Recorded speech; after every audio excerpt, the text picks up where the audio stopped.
তোমরা যারা কল্যাণ ইউনিভার্সিটির আন্ডারে বিভিন্ন কলেজগুলোতে নতুন সেকেন্ড সেমিস্টারে পড়ছো এবং তোমাদের ইতিহাস অনার্স রয়েছে, তো ইতিহাস মেজরের গুরুত্বপূর্ণ কিছু 2 নম্বরের প্রশ্ন এবং উত্তর আজকের এই ভিডিওতে তোমাদের সঙ্গে আলোচনা করব।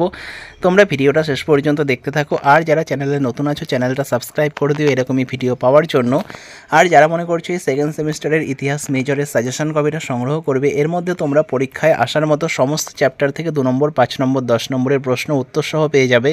তো সেক্ষেত্রে তোমরা স্ক্রিনে দেওয়া নম্বরে 200 টাকা পেমেন্ট করে হোয়াটসঅ্যাপে তার স্ক্রিনশট পাঠাও, তোমাদের এই পিডিএফ কপিটি পাঠিয়ে দেওয়া হবে। এর মধ্যে সমস্ত গুরুত্বপূর্ণ প্রশ্ন উত্তর সহ দেওয়া রয়েছে। তো দেখো তোমরা 2 নম্বরের প্রশ্ন এবং উত্তর কিছু। প্রথম প্রশ্ন রয়েছে, প্রাগৈতিহাসিক যুগ কাকে বলে? উত্তর, যে যুগের কোনো লিখিত ঐতিহাসিক উপাদান পাওয়া যায় না, অর্থাৎ মানব সভ্যতার সূচনাকাল থেকে লিখিত উপাদান প্রাপ্তিকালের মধ্যবর্তী সময়কালকেই প্রাগৈতিহাসিক যুগ বলে।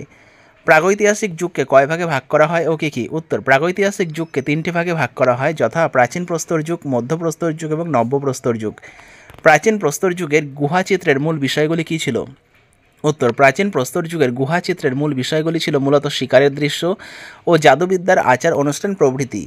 প্রাচীন প্রস্তর যুগের বিস্তারকাল কত? উত্তর, প্রাচীন প্রস্তর যুগের বিস্তারকাল আনুমানিক 8 লক্ষ থেকে 2 লক্ষ খ্রিস্টপূর্বাব্দ পর্যন্ত।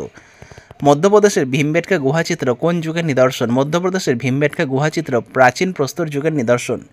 প্রাচীন প্রস্তর যুগের হাতিয়ারের মূল বৈশিষ্ট্য কী ছিল? উত্তর, 1 নম্বর, নিম্ন প্রাচীন প্রস্তর যুগ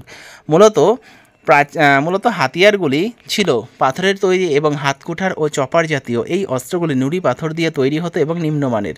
তারপরে আছে মধ্য প্রাচীন প্রস্তর যুগ। হাতিয়ারগুলো অপেক্ষাকৃত হালকা ও ক্ষুদ্র কিন্তু ধারালো প্রকৃতির হতো। এই পর্বে ব্যবহৃত প্রধান অস্ত্রগুলি ছিল ছুরি। আর 3 নম্বর হচ্ছে, এই পর্বে ফ্লেক দ্বারা প্রস্তুত ছুরি জাতীয় যন্ত্রপাতির প্রভাব বজায় ছিল। পাশাপাশি পেশার জন্য যন্ত্র ও চন্দ্রাকৃতি হাতিয়ারের ব্যবহার শুরু হয়। কোন যুগে মানুষ সর্বপ্রথম গাছের ডালের সাথে সূচালো পাথরের অস্ত্র জুড়ে ব্যবহার করতে শুরু করে? উত্তর, মধ্যপ্রস্তর যুগের মানুষ সর্বপ্রথম গাছের ডাল বা দণ্ড জাতীয় বস্তুর সঙ্গে ক্ষুদ্র পাথরের অস্ত্র জুড়ে ব্যবহার করতে শুরু করে। কোন যুগকে মাইক্রোলিথিক যুগ বলে এবং কেন? উত্তর, মধ্যপ্রস্তর যুগকে মাইক্রোলিথিক যুগ বলা হয় কারণ এই সময় ক্ষুদ্র অস্ত্র বা মাইক্রোলিথিক হাতিয়ারের ব্যাপক প্রচলন ঘটে। কোন যুগে মৃৎশিল্পের নিদর্শন পাওয়া গেছে? উত্তর, মধ্যপ্রস্তর যুগের মৃৎশিল্পের নিদর্শন পাওয়া গেছে। বিশেষ দ্রষ্টব্য, মধ্যপ্রস্তর যুগের মানুষ হাত দিয়ে পাত্র বানিয়েছে কিন্তু কুমোরের চাকার ব্যবহার জানত না। কোন যুগের মানুষ প্রথম গৃহ নির্মাণ শুরু করে? উত্তর, নব্যপ্রস্তর যুগের মানুষ। নব্যপ্রস্তর যুগের হাতিয়ারের বৈশিষ্ট্য কী ছিল? হাতিয়ারগুলি পূর্বের তুলনায় মসৃণ ও চকচকে ছিল। কোন যুগের মানুষ প্রথম কৃষিকাজ শেখে? মধ্যপ্রস্তর যুগের শেষে। কোন যুগে মানুষ পশুপালন শুরু করে? মধ্যপ্রস্তর যুগের মানুষ প্রথম কৃষি আর পশুপালন শুরু করে। কোন যুগে মানুষ ব্রোঞ্জ তৈরির ব্যবহার শেখে? তাম্রপ্রস্তর যুগে মানুষ তামার সঙ্গে টিন মিশিয়ে ব্রোঞ্জ তৈরির পদ্ধতি শেখে। সর্বপ্রথম কোন আদিম মানুষের প্রজাতি হাঁটতে পারত? Homo habilis. সর্বপ্রথম কোন আদিম প্রজাতির মানুষ আগুন ব্যবহার শিখেছিল? উত্তর, হোমো ইরেক্টাস। প্রথম কারা পশুর চামড়া কাপড় হিসেবে পরত? Homo sapiens. ভীমবেটকা গুহাচিত্র কোথায় অবস্থিত? ভীমবেটকা গুহাচিত্র মধ্যপ্রদেশের ভোপালের 43 কিলোমিটার দক্ষিণ পূর্বে অবস্থিত। ভীমবেটকা গুহাচিত্র কে আবিষ্কার করেন? ডক্টর বিষ্ণু ওয়াকাঙ্কার। ভীমবেটকা গুহাচিত্র থেকে কী কী জানা যায়? 1 নম্বর, বেশিরভাগ চিত্রাঙ্কনে লাল ও সাদা রং এবং কখনো কখনো সবুজ বা হলুদ রং ব্যবহার করা হয়েছে। এই গুহাচিত্রে দৃশ্যায়িত হয়েছে প্রতিদিনের বিষয়গুলি। দৃশ্যগুলিতে শিকার, নৃত্য, পশুদের লড়াই, মধু সংগ্রহ, দেহের নকশা ও মুখোশ ইত্যাদি। গুহাবাসীদের আঁকা রং ছিল ম্যাঙ্গানিজ, হেমাটাইট, নরম লাল পাথর, চারকোলের মিশ্রণে তৈরি। ইতিহাসের যুগকে কয় ভাগে ভাগ করা যায় ও কী? উত্তর, 3টি ভাগে। প্রাগৈতিহাসিক যুগ, প্রাগৈতিহাসিক যুগ এবং ঐতিহাসিক যুগ। প্রাগৈতিহাসিক যুগ হচ্ছে প্রাচীন প্রস্তর, মধ্যপ্রস্তর আর নব্যপ্রস্তর। ভারতের নব্যপ্রস্তর যুগের প্রাচীনতম নিদর্শন কোথায় পাওয়া গেছে? উত্তর, মেহেরগড়ে। প্রস্তর যুগ বলতে কী বোঝো? বৈজ্ঞানিক বিচারে মানুষের সৃষ্টি হয়েছে বিবর্তনের দীর্ঘ প্রক্রিয়ার মধ্য দিয়ে। মানব প্রজাতির বিবর্তনের নানা পর্বকে নৃতাত্ত্বিকরা পরিবর্তিত বৈশিষ্ট্যের বিচারে ভাগ করেছেন। প্রায় বানর জাতীয় পর্যায় থেকে তাদের প্রায় 70 মানুষের পর্যায়ে উত্তরণের সময়টিকে প্রস্তর যুগ নামে অভিহিত করা হয়। এই পর্বে মানুষ মূলত টুকরো পাথর বা পাথর দিয়ে তৈরি করা হাতিয়ার ব্যবহার করতে শিখেছিল। তাই বিবর্তনের এই পর্যায়টিকে প্রস্তর যুগ বা প্রস্তর সংস্কৃতি নামে অভিহিত করা হয়েছে। প্রস্তর যুগকে কয় ভাগে বিভক্ত করা হয়? উত্তর, 3 ভাগে। প্রাচীন প্রস্তর যুগ, মধ্যপ্রস্তর যুগ এবং নব্যপ্রস্তর যুগ। প্রস্তর যুগকে কিসের ভিত্তিতে ভাগ করা হয়েছে? উত্তর, প্রস্তর যুগে মানুষের জীবনধারা জানার কোনো লিখিত উপাদান নেই।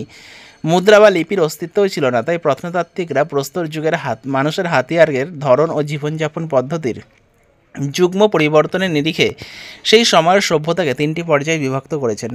প্রাচীন প্রস্তর যুগকে কয় ভাগে ভাগ করা হয়েছে? আদিম মানুষের ব্যবহৃত হাতিয়ারের ধরন, গঠন ও বিবর্তনের ভিত্তিতে প্রাচীন প্রস্তর যুগকে 3টি সূক্ষ্ম স্তরে ভাগ করা হয়েছে: নিম্ন প্রাচীন প্রস্তর যুগ, মধ্য প্রাচীন প্রস্তর যুগ এবং উচ্চ প্রাচীন প্রস্তর যুগ। প্রাগৈতিহাসিক যুগ কাকে বলে? সভ্যতার বিকাশের একেবারে আদিম পর্বে কোনো লিখিত বিবরণ পাওয়া যায় না। প্রস্তর যুগ থেকে হরপ্পা সংস্কৃতির সূচনা পর্যন্ত সময়ের কোনো লিখিত বিবরণ নেই। এই সময়টিকে প্রাগৈতিহাসিক যুগ বলা হয়। কোন সময়কে প্রায় ঐতিহাসিক যুগ বলা হয়? মানব সভ্যতার বিকাশে যে পর্বের লিখিত উপাদান নেই কিন্তু লিপির আবিষ্কার সম্ভব হয়েছে অথচ তার পাঠোদ্ধার সম্ভব হয়নি, সেই পর্বকে প্রায় ঐতিহাসিক যুগ বলা হয়। ভারতবর্ষে হরপ্পা সভ্যতার আমল প্রায় ঐতিহাসিক যুগ হিসাবে চিহ্নিত। ঐতিহাসিক যুগ কোন পর্যায়কে বলা হয়? নিরপেক্ষ ও বস্তুনিষ্ঠ ইতিহাসের প্রধান ভিত্তি হল নির্ভরযোগ্য তথ্য বা উপাদান। মানব সভ্যতার বিকাশ ও বিবর্তনের বিষয়ে যে সমস্ত লিখিত তথ্য বা প্রত্নতাত্ত্বিক তথ্য পাওয়া যায় সেই সময়কে ঐতিহাসিক যুগ বলে মনে করা হয়। ভারতবর্ষে খ্রিস্টপূর্ব 7ম শতকের গোড়া থেকে ঐতিহাসিক যুগের সূচনা হয়েছে বলে মনে করা হয়। ক্ষুদ্রাস্তীয় আয়ুধ বা মাইক্রোলিথ কি? মধ্যপ্রস্তর যুগের মানুষ 1 থেকে 3 সেন্টিমিটার লম্বা সূক্ষ্ম দানা পাথরের হাতিয়ার বা আয়ুধ ব্যবহার করত। এই সব ক্ষুদ্র হাতিয়ার মাইক্রোলিথ বা ক্ষুদ্রাস্তীয় আয়ুধ নামে অভিহিত হয়। এই হাতিয়ারগুলি ছিল গোলাকার, আয়তকার ও ছুচালো। হাতকুঠার, চাঁচনি, বাটালি, তুরপুন ইত্যাদি হাতিয়ারের অন্তর্ভুক্ত ছিল। ভীমবেটকা কেন গুরুত্বপূর্ণ? মধ্যপ্রদেশের ভূপালের কাছে ভীমবেটকাতে মধ্যপ্রস্তর যুগের চিত্রকলা চর্চার ইঙ্গিত আবিষ্কৃত হয়েছে। গুহার দেওয়ালের পাত্রে জ্যামিতিক চিহ্ন দ্বারা অঙ্কিত পশু, শিকারী, শিশু ইত্যাদির চিহ্ন পাওয়া গেছে। রঙের ব্যবহার এগুলিকে উজ্জ্বল করে তুলেছে। আদিম মানুষ যে চিত্রাঙ্কন চর্চা করত ভীমবেটকার আবিষ্কার তা প্রমাণ করে। নব্যপ্রস্তর বিপ্লব কি? আদিম মানব সমাজের ক্রমবিকাশের ধারায় প্রাচীন ও মধ্যপ্রস্তর যুগের তুলনায় নব্যপ্রস্তর যুগে কিছু অভূতপূর্ব উন্নতি দেখা যায়। কৃষি উৎপাদন, উদ্বৃত্ত উৎপাদন, স্থায়ী গ্রাম সমাজের প্রতিষ্ঠা ইত্যাদি মানুষের আয়ত্তাধীন হয়। এই ব্যাপক পরিবর্তনকে গর্ডন চাইল্ড নব্যপ্রস্তর যুগের বিপ্লব নামে অভিহিত করেছেন। প্রাগৈতিহাসিক যুগের ইতিহাসের উপাদানগুলি মূলত কী ধরনের? উত্তর প্রত্নতাত্ত্বিক উপাদান। আর হোমো ইরেক্টাস কথার অর্থ কী? উত্তর দণ্ডায়মান মানুষ। আদি মানব গোষ্ঠী কী নামে পরিচিত? এর অর্থ কী? উত্তর হোমো হাবিলিস, আর এর অর্থ হচ্ছে দক্ষ মানুষ।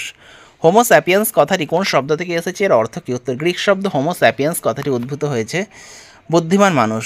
ভারতীয় উপমহাদেশে আবিষ্কৃত মানুষের ব্যবহৃত প্রাচীনতম পাথরের হাতিয়ারগুলি কোথায় পাওয়া গেছে? উত্তর কাশ্মীর এলাকা এবং সোয়ান উপত্যকা। ভারতে পুরাপ্রস্তর যুগের সূচনা কবে হয়েছিল? নিদর্শন কোথায় পাওয়া গেছে? উত্তর আনুমানিক 2,60,000 বছর পূর্বে দক্ষিণ ভারতের গোদাবরী নদীর উপত্যকায় নেভাসা এবং কৃষ্ণা নদীর উপত্যকার ইয়াদুর ওয়ারি প্রস্তর ক্ষেত্র। মানুষের আদিমতম বাসস্থান কোথায় ছিল? তাদের প্রথম হাতিয়ার কী ছিল? উত্তর প্রথম বাসস্থান ছিল আফ্রিকায় পাথরের হাতকুটার। নব্য প্রস্তর যুগের বিপ্লব কথাটি কে ব্যবহার করেন? অনেকে বিপ্লব কথাটির পরিবর্তে কী পরিভাষা ব্যবহার করেছেন? উত্তর পুরাতাত্ত্বিক গর্ডন চাইল্ড এর পরিবর্তে ব্যবহার করেছে হচ্ছে বিবর্তন। তাম্রপ্রস্তর যুগ বলতে কী বোঝো? উত্তর ভারতের ক্ষেত্রে নব্যপ্রস্তর যুগে পাথরের উপকরণের সঙ্গে ধাতুর ব্যবহার শুরু হয়। যে ধাতুর ব্যবহার মানুষ প্রথম শুরু করেছিল সেটি হলো তামা। এই সময় তামার পাশাপাশি পাথরের প্রচলনও ছিল। এই কারণে পুরাবিদ রেমন্ড অলচিন এবং ব্রিজেস অলচিন আলোচ্য সময়কে তাম্রপ্রস্তর যুগ বা সংস্কৃতি নামে চিহ্নিত করেছেন।